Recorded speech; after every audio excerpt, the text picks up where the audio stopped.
All right, what's going on, guys? Welcome back to the first time homebuyer survival series. I'm just chilling here at the beach. It's a beautiful day. Oh man, I'm still at the office. All right, no days off here. Welcome back to the first time homebuyer survival series. My name is Steve. I'm a real estate agent here in Hamilton, Ontario. This is part 9. We're doing one of these every single day for the rest of the year. The goal here is to fully prepare you to buy your first home in 2026. And if you want the PDF version of this, the link is down in the description. All right, let's get into it before I do something else stupid. So this is part 9. What we've done so far is lay the groundwork for your financial foundation. We've gone through the mindset that you need, budgeting, financial prep, all that stuff. And now it's time to finally go out, start looking at homes, right? Wrong. Before you even think about stepping foot in a house, you need to get yourself pre-approved for a mortgage. That is, unless you're buying the house all cash, in which case, can I borrow some money from you? One of the biggest mistakes I hear from a lot of buyers is, yeah, I'll worry about the pre-approval after I find the right house. This is the wrong order to do it in. It might seem like a hassle or that you don't want to bother anybody yet with getting this process started and you just want to see what's out there first, but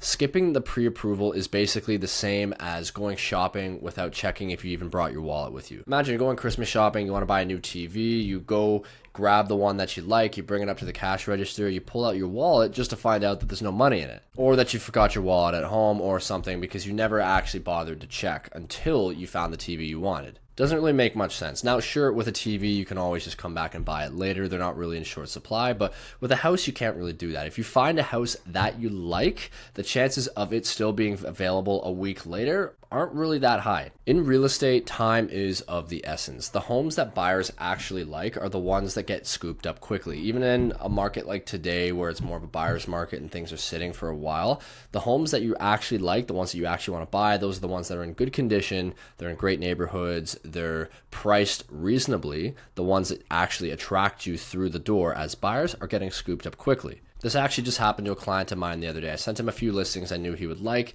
He was busy, so he wasn't able to get back to them right away. I think it took him about a week and a half to get back to me on seeing those ones. He saw a few that he liked and wanted to go see, but by the time he had gotten back to me, they had already been sold. The point is that things can move relatively quickly. The ones that you actually like won't be there forever. And when you're not pre-approved, you can't act quickly. Let's say we go and we view a home on Friday, and you like it and you want to put an offer in, but you don't know what your pre-approval is going to be and you have to wait until Monday or Tuesday for that to be done. Well, somebody else came in over the weekend, saw it, loved it, they put an offer in and they got theirs accepted. That's typically how that happens. So getting your pre-approval done in advance allows you to act quickly. So that's reason number 1. Reason number 2 is a pre-approval gives you a real budget. It helps you to figure out what you can actually buy and what you can't actually buy as well. You don't want to waste time looking at homes that you can't actually afford, or worse, looking too low and getting discouraged because you think this is all that fits in my price range. But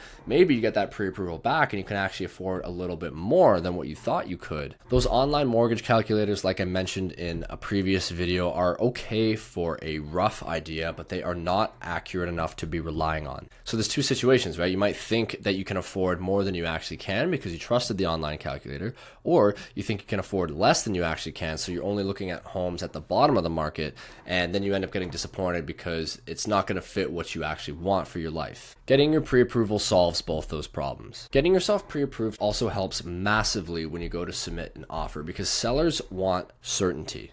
Let's say all else is equal and there's multiple offers on the table for them. If one buyer is pre-approved and one is not pre-approved, they're going to go for the one that is pre-approved because even though, again, a pre-approval is not guaranteed, it is more of a guarantee than the one who doesn't have it at all. It's less risky for them and it speeds up the entire process. Another perk, your pre-approval usually locks in your interest rate for 90 to 120 days. So that means if rates go up during that window, you're protected. So always check with your lender for the exact timelines, but that's generally how that works. Like I just alluded to, one thing you need to know is that a pre-approval is not a guarantee. If your pre-approval says 400K, that doesn't mean you're guaranteed to get a mortgage for 400K. When you actually buy a home, the lender will reevaluate your entire financial picture before they give you the final approval and before they actually give you the funds. And if your financial situation changes between when you got the pre-approval and then when you actually put in the offer to buy the house, then that will also change the amount that that you get. So for example, if you get your pre-approval, but then you go out and you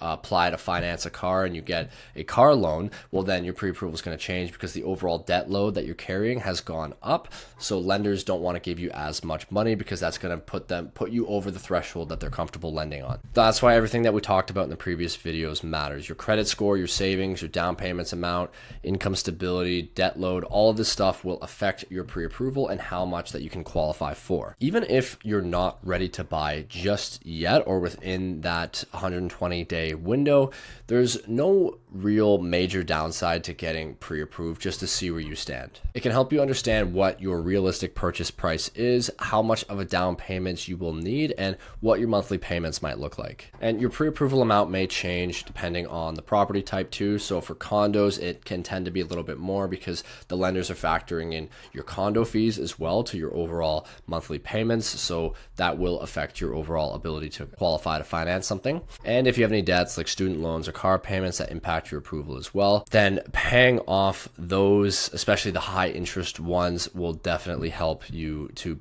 get approved for more. Now, one of the best things about pre-approvals is that they're free. They don't cost you anything. Your lender is not going to charge you to get a pre-approval done. So there's no real reason to not do it. Now, that being said, it will ding your credit score a little bit. It'll be a couple points. It won't be a huge amount. And if you maintain good spending habits, then you should recover relatively quickly from this. So it's not really a big deal. I always recommend you get pre-approved just so you know where you stand financially, so that when you find a house you like, you can actually put an offer on it, you can move quickly, and you know where you stand financially, where your budget is, and also where your budget isn't. So bottom line is simple: get pre-approved before you go look at any homes. Unless, again, you're buying all cash, then that doesn't really apply to you. But if you're going to be getting a mortgage at some point, you don't just have 800 grand burning a hole in your pocket to buy this house with, then you definitely want to be getting pre-approved before you go look at any homes. There's very little downside, infinite upside, okay? So get that done. It'll put you in the best position to win when you find a home that you like, okay? So that was the kind of high-level overview of what pre-approvals are and why you should be getting one. In tomorrow's video, we'll go more into the logistics of how to actually get pre-approved, what you should watch out for, and stuff like that, okay? So stay tuned for that. Don't forget to subscribe to the channel so you don't miss that one. And if you want the PDF version, it's down in the link. Thank you so much for watching. I'll see you tomorrow.